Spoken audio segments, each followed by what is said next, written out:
अंडस्को हम्पी की स्वर्ण मूर्ति की खोज। अंडस्को कहा जाता है कि प्राचीन शहर हम्पी में एक पौराणिक स्वर्ण मूर्ति छिपी हुई थी, जिसमें विजयनगर साम्राज्य के रहस्य छिपे हुए थे।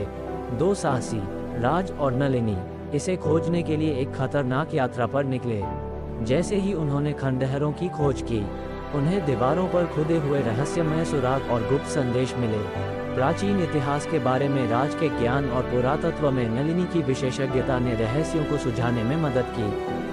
उन्होंने छिपे हुए मार्गों, प्राचीन मंदिरों और दुर्गम इलाकों की खोज की, लेकिन उनके दृढ़ संकल्प और बहादुरी ने उन्हें आगे बढ़ने में मदद की। अंत में वे विरूपाक्ष मंदिर के आंतरिक गर्भगृह में पहुंचे, जहां स्वर्ण मूर्ति छिपी हुई थी। लेकिन वे अकेले नहीं थे। लालच से प्रेरित एक प्रतिद्वंद्वी खजाना शिकारी छाया से उभरा। राज और नलिनी ने प्रतिद्वंद्वी को मात देने और हम्पी के गौरवशाली अतीत के रहस्यों को उजागर करते हुए गोल्डन आइडल के साथ भागने के लिए सेना में शामिल हो गए। उनका साहसिक कार्य एक किंवदंती बन गया, जिसने भावी पीढ़ियों को भारत की समृद्ध सांस्कृतिक विरासत का पता लगाने और उसका सम्मान करने के लिए प्रेरित किया।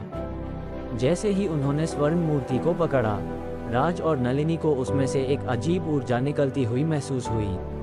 अचानक मंदिर हिलने लगा और दीवारें उनमें बंद होने लगी। राज, मंदिर ढह रहा है, हमें अब यहाँ से निकलना होगा। नलिनी, लेकिन हम गोल्डन आइडल के रहस्यों को उजागर किए बिना नहीं जा सकते। राज, हम इसे बाद में समझेंगे, पहले चलो अपनी जान बचाकर भाग जाएं। वे गिरते हुए मलबे से बचते हुए और खतरनाक गड्ढों पर छलांग लगाते हुए तेजी से मंदिर के अंदर चले गए। अंततः वे हवा के लिए हाँफते हुए तेज धूप में उतरे, लेकिन उनकी राहत अल्पकालिक थी। प्रतिद्वंद्वी खजाना शिकारी, जो एक शक्तिशाली व्यापारी था, अपने गुर्गों के साथ छाया से उभरा। व्यापारी, हो सकता है कि तुम मंदिर से बच गए हो, लेकिन तुम मुझसे नहीं बचोगे। स्वर्ण मूर्ति सौंप दो या परिणाम भुगतो। राज और नलिनी मजबूती से खड़े थे, आगे जो भी होगा उसका सामना करने के लिए तैयार थे। क्या वे व्यवसाय को मात देने और गोल्डन आइडल के रहस्यों को उजागर करने में सक्षम होंगे, या वे उसके लालच का शिकार हो जाएंगे? और नलिनी अपनी जिद पर अड़े रहे और गोल्डन आइडल सौंपने से इनकार कर दिया। व्यवसायी ने व्यंग्य करते हुए अपने गुर्गों को हमला करने का आदेश दिया। राज और नलिनी बहादुरी से लड़े, लेकिन उनकी संख्या कम थी। जैसे ही सब कुछ खो गया, एक रहस्यमयी आकृति दिखाई दी, जो अविश्वसनीय कौशल के साथ गुर्गों से लड़ रही थी।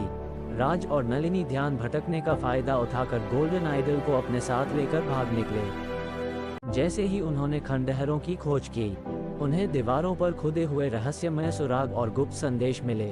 अंत में वे विरूपाक्ष मंदिर के आंतरिक गर्भगृह में पहुंचे, जहां स्वर्ण मूर्ति छिपी हुई थी। उन्होंने छिपे हुए मार्गों, प्राचीन मंदिरों और दुर्गम इलाकों की खोज की, लेकिन उनके दृढ़ संकल्प और बहादुरी ने उन्हें आगे बढ़ने में मदद की। लेकिन वे अकेले नहीं थे। लालच से प्रेरित एक प्रतिद्वंद्वी खजाना शिकारी छाया से उभरा, लेकिन उनका साहसिक कार्य एक किंवदंती बन गया, जिसने भावी पीढ़ियों को भारत की समृद्ध सांस्कृतिक विरासत का पता लगाने और उसका सम्मान करने के लिए प्रेरित किया। जैसे ही उन्होंने स्वर्ण मूर्ति को पकड़ा, राज और नलिनी को उसमें से एक अजीब ऊर्जा निकलती हुई महसूस हुई। राज, मंदिर ढह रहा है, हमें अब यहाँ से निकलना होगा। नलिनी, लेकिन हम गोल्डन आइडल के रहस्यों को उजागर किए बिना नहीं जा सकते।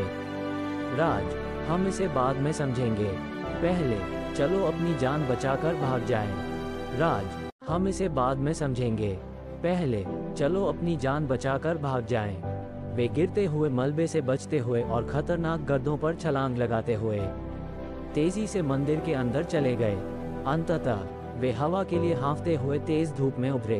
व्यापारी, हो सकता है कि तुम मंदिर से बच गए हो, लेकिन तुम मुझसे नहीं बचोगे। स्वर्ण मूर्ति सौंप दो या परिणाम भुगतो। राज और नलिनी मजबूती से खड़े थे, आगे जो भी होगा उसका सामना करने के लिए तैयार थे। क्या वे व्यवसाय को मात देने और गोल्डन आइडल के रहस्यों को उजागर करने में सक्षम होंगे, या वे उसके लालच का शिकार हो जाएंगे? और नलिनी अपनी जिद पर अड़े रहे और गोल्डन आइडल सौंपने से इनकार कर दिया। व्यवसायी ने व्यंग्य करते हुए अपने गुर्गों को हमला करने का आदेश दिया। राज और नलिनी बहादुरी से लड़े, लेकिन उनकी संख्या कम थी। जैसे ही सब कुछ खो गया, एक रहस्यमयी आकृति दिखाई दी, जो अविश्वसनीय कौशल के साथ गुर्गों से लड़ रही थी। राज और नलिनी ध्यान भटकने का फायदा उठाकर गोल्डन आइडल को अपने साथ लेकर भाग निकले। जैसे ही वे जंगल से निकले, वे अपने बचावकर्ता को धन्यवाद देने के लिए मुड़े। यह एक युवा महिला थी, जिसने पारंपरिक भारतीय पोशाक पहनी हुई थी। उसकी आंखों में एक शरारती चमक थी। महिला, मेरा नाम कविता है। मैं महीनों से उस व्यापारी पर नजर रख रही हूँ। वो भारत के सांस्कृतिक खजाने को लूट रहा है, उन्हें काले बाजार में बेच रहा है। राज, हम उसे इससे दूर नहीं जाने दे सकते। क्या आप गोल्डन आइडल के रहस्यों को उजागर करने और उसे न्याय दिलाने में हमारी मदद कर सकते हैं? कविता मुस्कुराई, उसकी आंखें दृढ़ संकल्प से चमक रही थीं। एक साथ मिलकर हम ये कर सकते हैं। आइए मूर्ति के सुरागों को समझने से शुरुआत करें। और इसके साथ वे तीनों एक नए साहसिक कार्य पर निकल पड़े। गोल्डन आइडल के रहस्यों को उजागर करने और खजाने की खोज करने वाले को न्याय के कटघरे में लाने के लिए समय के खिलाफ दौड़ लगा। कविता के लिए एक संदेश प्रकट होता है, जो उन्हें प्राचीन कलाकृतियों और अजीब उपकरणों से भरे एक छिपे हुए भूमिगत कक्ष में ले जाता है। नलिनी और राज के बीच संवाद होता है और वे कविता से संदेश का अर्थ जानने के लिए प्रश्न पूछते हैं। कविता द्वारा संदेश का अर्थ स्पष्ट किया जाता है और उन्हें आगे आने वाली चुनौतियों से निपटने की जरूरत होगी। राज और नलिनी कविता के साथ उन चुनौतियों का सामना करने के लिए तैयार हो जाते हैं। कविता का विशेषज्ञता, राज और नलिनी की बहादुरी और एक मजबूत साथ उन्हें गोल्डन आइडल के रहस्यों को खोलने में मदद करते हैं। गोल्डन आइडल लेने के बाद एक खास संदेश प्रकट होता है, जो उन्हें ये बताता है कि इसकी शक्ति का उपयोग भारत की सांस्कृतिक विरासत की रक्षा के लिए करना होगा। कविता उन्हें प्राचीन कलाकृतियों और अजीब उपकरणों से भरे एक छिपे हुए भूमिगत कक्ष में ले गई। उसने छिपे हुए चिन्हों को प्रकट करने के लिए एक विशेष लेंस का उपयोग करके गोल्डन आइडल की जांच करना शुरू किया। नलिनी, ये प्रतीक क्या है? ये एक कोड की तरह दिखते हैं। कविता, वे हैं। प्राचीन विजयनगर साम्राज्य ने अपने खजाने की सुरक्षा के लिए इस कोड का उपयोग किया था। मुझे इसे समझने पर काम करने दीजिए। जैसे ही कविता काम कर रही थी, राज ने कक्ष की जांच की और अजीब उपकरण और रहस्यमय स्क्रॉल की खोज की।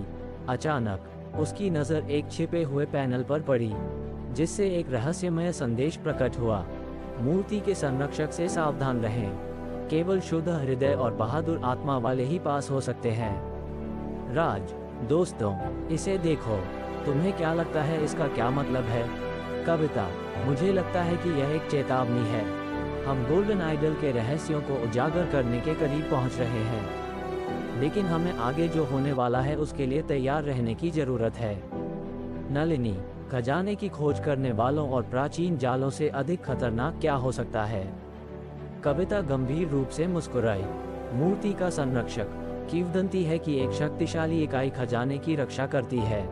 इसका सामना करने के लिए हमें अपने पूरे साहस और बुद्धि की आवश्यकता होगी। और इसके साथ ही उन तीनों ने आगे आने वाली चुनौतियों के लिए खुद को मजबूत कर लिया, और जो कुछ भी उनके सामने आएगा उसका सामना करने के लिए तैयार हो गए।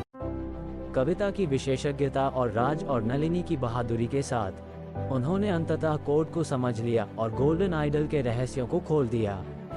जैसे ही उन्होंने मूर्ति उठाई, कक्ष हिलने लगा और कमरे में एक शक्तिशाली रोशनी भर गई।